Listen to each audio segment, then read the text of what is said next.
Guys, നമ്മൾ ഏത് anime series കണ്ടു കഴിഞ്ഞാലും അതിൽ നമുക്ക് കുറച്ച് സംശയങ്ങൾ ഉണ്ടാകും. അതിൽ ഡ്രാഗൺ ബോൾ സീരീസിൽ എല്ലാവർക്കും ഉള്ള ഒരു സംശയമാണ് ഈ ഒരു സൂപ്പർ സെയിൻ ഗോഡും സൂപ്പർ സെയിൻ ബ്ലൂവും. ഇത് ശരിക്കും ഒന്നാണോ? അതുപോലെ തന്നെ ഇത് എത്രത്തോളം പവർഫുൾ ആണ്? കാരണം ഈ ഒരു രണ്ട് ട്രാൻസ്ഫോർമേഷനും ഗോഡ് കീയിലാണ് വർക്ക് ആകുന്നത്. അതുപോലെ തന്നെ സീരീസിൽ കാണിച്ചു തന്ന സൂപ്പർ സെയിൻ 4ഉം ഈ ഒരു സൂപ്പർ സെയിൻ ഗോഡും ഈക്വൽ ആണോ? ഏതാണ് പവർഫുൾ തുടങ്ങിയ കാര്യങ്ങളൊക്കെ നമുക്ക് ഡീറ്റെയിൽ ആയിട്ട് നോക്കാം. പല ആൾക്കാർക്കും ഈ ഒരു സീരീസിലെ ഗോഡ് കീയെ കുറിച്ച് അത്ര അറിവില്ല എന്നാണ് ഞാൻ വിചാരിക്കുന്നത്. അപ്പോൾ വീഡിയോയിലേക്ക് പോകുന്നതിന് മുൻപ് ഡ്രാഗൺ ബോൾ ഫാൻസ് എന്തായാലും വീഡിയോ ലൈക്ക് ചെയ്ത് സബ്സ്ക്രൈബ് ചെയ്യാൻ മറന്നു പോകരുത്. അപ്പോൾ ഞാൻ കൂടുതലൊന്നും വലിച്ചു നീട്ടുന്നില്ല, ഒട്ടും തന്നെ സമയം കളയാതെ ഡയറക്റ്റ് വീഡിയോയിലോട്ട് പോകാം.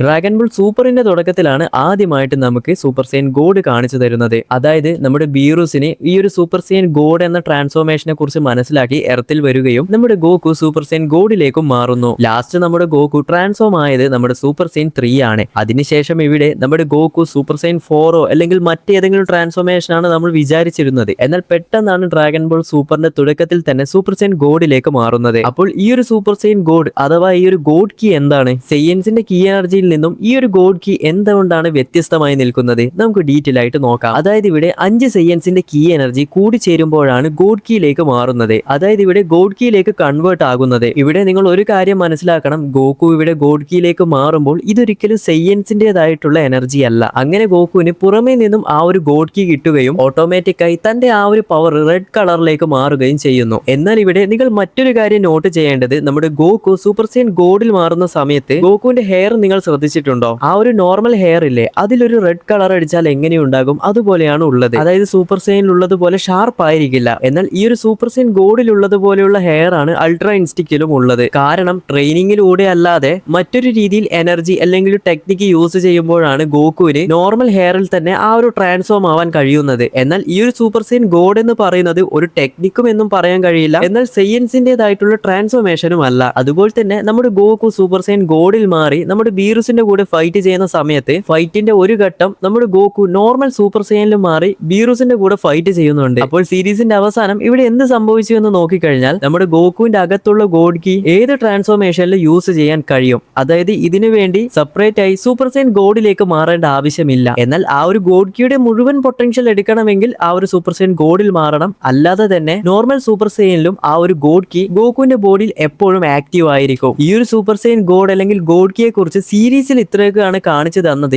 എന്നാൽ നമ്മുടെ ഫാൻ മാങ്കയിലെ ഡ്രാഗൺ ബോൾ കാക്കുമി ഇതിലൊക്കെ ഈ ഒരു സൂപ്പർ സെയിൻ ഗോഡിനെ കുറിച്ച് കിടിലനായിട്ട് നമുക്ക് കാണിച്ചു തന്നിട്ടുണ്ട്. അതായത് നമ്മുടെ വിസ് ഗോട്ടനെയും ട്രങ്ക്സിനെയും സൂപ്പർ സെയിൻ ഗോഡിനെ വേണ്ടി ട്രെയിനിങ് ചെയ്യിപ്പിക്കും. ഇവിടെ വിസ് ആദ്യം ആ ഒരു ഗോഡ് കീ എടുത്ത് ഗോട്ടനെ ട്രങ്ക്സിന്റെ ബോഡിയിലേക്ക് കൊടുക്കും. എന്നാൽ ഗോട്ടനും ട്രങ്ക്സിനും ആ ഒരു ഗോഡ് കീ താങ്ങാനാകാതെ ചോരയൊക്കെ തുപ്പി താഴെ വീഴുന്ന സമയത്ത് പെട്ടെന്ന് അവരുടെ ബോഡിയിൽ നിന്നും വിസ് ഗോഡ് കീ പുറത്തേക്ക് എടുക്കുന്നു. അങ്ങനെയാണ് വിസ് ഇവിടെ ഈ ഒരു ഗോഡ് കീയെ കുറിച്ച് ഡീറ്റെയിൽ ആയിട്ട് പറയുന്നത്. അതായത് ഏതൊരു മോർട്ടലിനും, അതിപ്പോൾ ഹ്യൂമൻ ആയിക്കോട്ടെ, നാമക്കൻ ആയിക്കോട്ടെ, സയൻസ് ആയിക്കോട്ടെ, ആർക്ക് വേണമെങ്കിലും ഈ ഒരു ഗോഡ് കീ യൂസ് ചെയ്യാൻ സാധിക്കും. എന്നാൽ ഈ ഒരു ഗോഡ് കീ അബ്സോർബ് ചെയ്യുന്ന സമയം അവരുടെ ബോഡി ഈ ഒരു ഗോഡ് കീ താങ്ങാൻ കഴിയുന്നതായിരിക്കണം. ഈ ഒരു ഗോഡ് കീ ബോഡിയിൽ വന്ന് അത് താങ്ങാൻ കഴിഞ്ഞില്ലെങ്കിൽ ആ ഒരു ബോഡി മുഴുവനായും പൊട്ടിത്തെറിക്കും. ഇവിടെ ഞാൻ മറ്റൊരു എക്സാമ്പിൾ പറഞ്ഞു തരാം. അതായത് നമ്മുടെ സീരീസിൽ ഗോകു 5 സയൻസിന്റെ ആ ഒരു കീ എനർജി എടുത്തിട്ടല്ലേ ഗോഡ് കീയിലേക്ക് മാറുന്നത്. അപ്പോൾ ഇവിടെ ഗോകുവിന് പകരം അവിടെ ഗോഹാനാണ്, അതായത് ആ സമയത്തുള്ള ഗോഹാനാണ് ഗോഡ് കീയിലേക്ക് മാറുന്നതെങ്കിൽ ആ സമയത്തെ ഗോഹാന് ആ ഒരു ഗോഡ് കീ താങ്ങാനാകാതെ പൊട്ടിത്തെറിക്കും, അതായത് ഇല്ലാതാകും. ഓക്കെ, അപ്പോൾ നിങ്ങൾക്ക് ഗോഡ് കീയെ കുറിച്ച് ഏകദേശം മനസ്സിലായല്ലോ. ഇനിയുള്ള ഡൗട്ടാണ് ഈ ഒരു സൂപ്പർ സെയിൻ ഗോഡും സൂപ്പർ സെയിൻ ബ്ലൂവും ഒന്നാണോ? ഈ ഒരു സൂപ്പർ സെയിൻ ബ്ലൂ എന്നത് ആ ഒരു സയൻസിന്റെ എനർജിയും അതുപോലെ തന്നെ ഗോഡ് കീ മിക്സ് ചെയ്ത് ഒരു പ്രോപ്പർ ട്രാൻസ്ഫോർമേഷനിൽ മാറുന്നതാണ് സൂപ്പർ സെയിൻ ബ്ലൂ. ഇവിടെ നോർമലുള്ള ആ ഒരു ഗോഡ് കീയുടെ കൂടെ സയൻസിന്റെ എനർജിയും പ്രോപ്പറായി വരുന്ന സമയത്ത് ആ ഒരു പവർ ഒക്കെ കിടിലനായിട്ട് കൂടും. ഇവിടെ വിസിന്റെ കൂടെ ട്രെയിനിങ് ചെയ്താണ് നമ്മുടെ ഗോകുവിനും വെജിറ്റയ്ക്കും സൂപ്പർ സെയിൻ ബ്ലൂവിൽ മാറാൻ സാധിച്ചത്. വിസിന്റെ കൂടെ സ്പെഷ്യൽ ആയിട്ടുള്ള ഒരു ട്രെയിനിങ്ങിൽ, അതായത് അത്രയധികം ഹാർഡ് വർക്കുള്ള ട്രെയിനിങ്ങിൽ പെട്ടെന്ന് ഗോകുവും വെജിറ്റയ്ക്കും ഒന്ന് സ്ട്രൈക്ക് ആവുകയും ആ ഒരു സൂപ്പർ സെയിൻ ബ്ലൂ അൺലോക്ക് ആവുകയും ചെയ്യും. ഇത്ര വരെയുള്ള കാര്യങ്ങളൊക്കെ നിങ്ങൾ സീരീസിൽ കണ്ടതായിരിക്കും. ഇനിയാണ് ശരിക്കും മറ്റൊരു വലിയ സംശയം ഇവിടെ വരുന്നത്. കാരണം ഈ ഒരു ഗോഡ് കീ എന്നത് ഒരിക്കലും ട്രെയിനിങ് ചെയ്ത് നമുക്ക് ക്രിയേറ്റ് ചെയ്യാൻ കഴിയുന്ന ഒരു എനർജി അല്ല. എന്നാൽ ഇവിടെ പ്രശ്നം എന്തെന്നാൽ നമ്മുടെ വെജീറ്റയെ നോക്കിക്കഴിഞ്ഞാൽ വെജീറ്റ ആ ഒരു ഡ്രാഗൺ ബോൾ സിയിൽ സൂപ്പർ സൈൻ 2 വരെയാണ് മാറുന്നത്. അതിനുശേഷം പുള്ളിക്കാരൻ എന്തായാലും ട്രെയിനിങ് ചെയ്ത് സൂപ്പർ സൈൻ 3 അല്ലെങ്കിൽ ആ രീതിയിലൊക്കെ ട്രാൻസ്ഫോം ആകുന്ന രീതിയിൽ പവർഫുൾ ആയിട്ടുണ്ട്. അതിനുശേഷം ഡ്രാഗൺ ബോൾ സൂപ്പറിൽ എത്തിയപ്പോഴും നമ്മുടെ വെജീറ്റ നോർമൽ ആയിട്ടാണ് ഇവിടെ ട്രെയിനിങ് ചെയ്യുന്നത്. അങ്ങനെ ട്രെയിനിങ് ചെയ്യുന്ന സമയത്ത് നമ്മുടെ വെജീറ്റയുടെ ആ ഒരു സെയ്യന്റെ കീ എനർജിയാണ് ഇൻക്രീസ് ആവുക. പിന്നെ എങ്ങനെ വെജീറ്റയ്ക്ക് ആ ഒരു ഗോഡ് കീയിലേക്ക് മാറാൻ സാധിച്ചു, അതായത് സൂപ്പർ സൈൻ ബ്ലൂവിൽ മാറാൻ സാധിച്ചു? അപ്പോഴാണ് വെജീറ്റ പിന്നെയും നമ്മളെ കുഴപ്പിക്കുന്നത്. ഇവിടെ ഡ്രാഗൺ ബോൾ സൂപ്പർ മാങ്കയിൽ ബ്ലാക്ക് ഗോക്കുവിന്റെ കൂടെ ഫൈറ്റ് ചെയ്യുന്ന സമയം ആദ്യമായി സൂപ്പർ സൈൻ ഗോഡിലേക്ക് മാറുന്നുണ്ട്. ഇത് സീരീസിൽ കാണിച്ചു തന്നിട്ടില്ല, മാങ്കയിലാണ് കാണിച്ചു തന്നത്. അപ്പോൾ ഞാൻ എന്റെ അഭിപ്രായത്തിൽ പറയുകയാണെങ്കിൽ ഗോക്കു ബ്ലാക്കിന്റെ കൂടെ ഫൈറ്റ് ചെയ്യാൻ ഈ ഒരു സൂപ്പർ സൈൻ ഗോഡ് നമ്മുടെ വെജീറ്റ യൂസ് ചെയ്തിരുന്നെങ്കിൽ വെജീറ്റ സൂപ്പർ സൈൻ ബ്ലൂവിൽ മാറുന്നതിന് മുൻപേ ഗോഡ് കീ അച്ചീവ് ചെയ്തിട്ടുണ്ടാകും. അതായത് ഗോഡ് കീയിലേക്ക് ട്രാൻസ്ഫോം ആയിട്ടുണ്ടാകും. അതൊരിക്കലും ഒറ്റയ്ക്ക് ട്രെയിനിങ് ചെയ്ത് നമ്മുടെ വെജീറ്റയ്ക്ക് മാറാൻ കഴിയില്ല. ഞാൻ നേരത്തെ പറഞ്ഞതുപോലെ ഗോക്കു സൂപ്പർ സൈൻ ഗോഡിൽ മാറി. അതിനുശേഷം വെജീറ്റയ്ക്കും ഈഗോ അടിച്ച്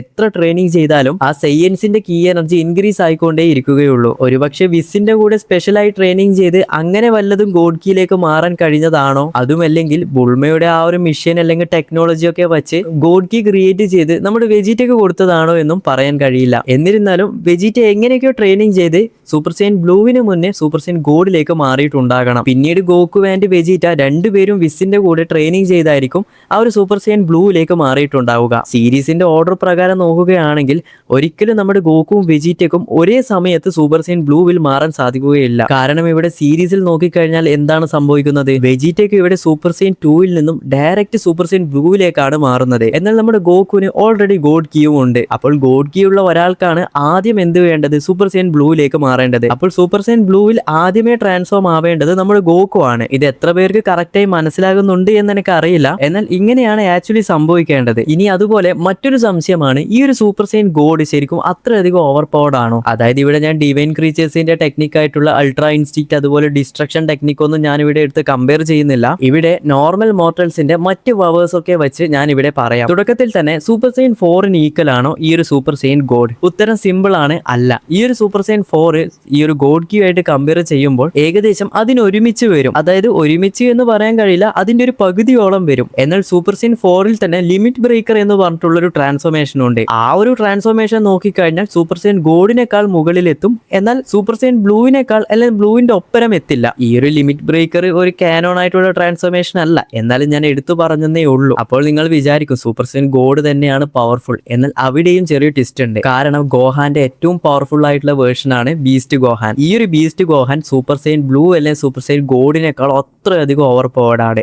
എന്നാൽ ഈ ഒരു ബീസ്റ്റ് ഫോം എന്ന് പറയുന്നത് ഗോഡ് കീ അല്ല, സയൻസിന്റേതായിട്ടുള്ള ആ ഒരു പവർ ആണ്. അതുപോലെ തന്നെയാണ് ബ്രോലിയുടെ ലെജൻഡറി സൂപ്പർ സൈൻ. അത് നമ്മൾ ആ ഒരു മൂവിയിൽ കണ്ടതാണ്. അതായത് ഗോക്കുവും വെജീറ്റയും ആ ഒരു സൂപ്പർ സൈൻ ബ്ലൂവിൽ മാറിയിട്ട് പോലും നമ്മുടെ ബ്രോലി ഒന്ന് തൊടാൻ കൂടി കഴിഞ്ഞില്ല. പിന്നീട് ഗൊജീറ്റ ആയതിനു ശേഷമാണ് ബ്രോലിയെ ഡിഫീറ്റ് ചെയ്യുന്നത്. എന്നാൽ ഗൊജീറ്റ ഇവിടെ സൂപ്പർ സൈൻ ബ്ലൂവിൽ മാറുമ്പോൾ ഇത് ഗോഡ് കീ മാത്രമല്ല സയൻസിന്റെ എനർജിയും ഇവിടെ മിക്സ് ആകുന്നുണ്ട്. അപ്പോൾ നോർമൽ ഒരു സെയ്യന് പവർഫുൾ ആകാൻ ഗോഡ് കീ വേണമെന്ന് അങ്ങനെ നിർബന്ധമൊന്നുമില്ല. ആ സയൻസിന്റെ എനർജി തന്നെ പുഷ് ചെയ്ത് ഗോഡ് കീയെ സർഫാസ് ചെയ്യുന്ന രീതിയിൽ എത്താനും കഴിയും. അപ്പോൾ ഗോഡ് കീയെ കുറിച്ചും അതുപോലെ തന്നെ ഈ ഒരു super Saiyan god, super Saiyan blue ഇത് എത്രത്തോളം പവർഫുൾ ആണ് തുടങ്ങിയ കാര്യങ്ങളൊക്കെ ഞാൻ ഏകദേശം ഡീറ്റെയിൽ ആയിട്ട് പറഞ്ഞിട്ടുണ്ട്. പിന്നെ ഇതിൽ പറഞ്ഞ പല സംശയങ്ങളും ഞാൻ എന്റെ അഭിപ്രായത്തിൽ അല്ലെങ്കിൽ എന്റെ ഒപ്പീനിയനിൽ എന്റെ തിയറിയിലാണ് ഞാൻ പറഞ്ഞത്. ഇത് പലർക്കും പല അഭിപ്രായങ്ങൾ ഉണ്ടാകും. നിങ്ങളുടെ അഭിപ്രായം എന്തായാലും കമന്റ് ചെയ്യണം. ഇതൊക്കെ ഒരു പരിധി വരെ തിയറിയായി പറയുന്നത് കൊണ്ട് ഏതാണ് ശരി ഏതാണ് തെറ്റൊന്നും നമുക്ക് പറയാൻ കഴിയില്ല. അപ്പോൾ ഈ ഒരു ഗോഡ് ഫോമിനെ കുറിച്ച് നിങ്ങളുടെ അഭിപ്രായം എന്തായാലും കമന്റ് ചെയ്ത് നല്ല ഇൻട്രസ്റ്റിംഗ് ആയി തോന്നിക്കഴിഞ്ഞാൽ എന്തായാലും പിൻ ചെയ്ത് വെക്കാം. അപ്പോൾ ഇതുപോലുള്ള അടുത്തൊരു വീഡിയോയുമായി പിന്നെ വരാം.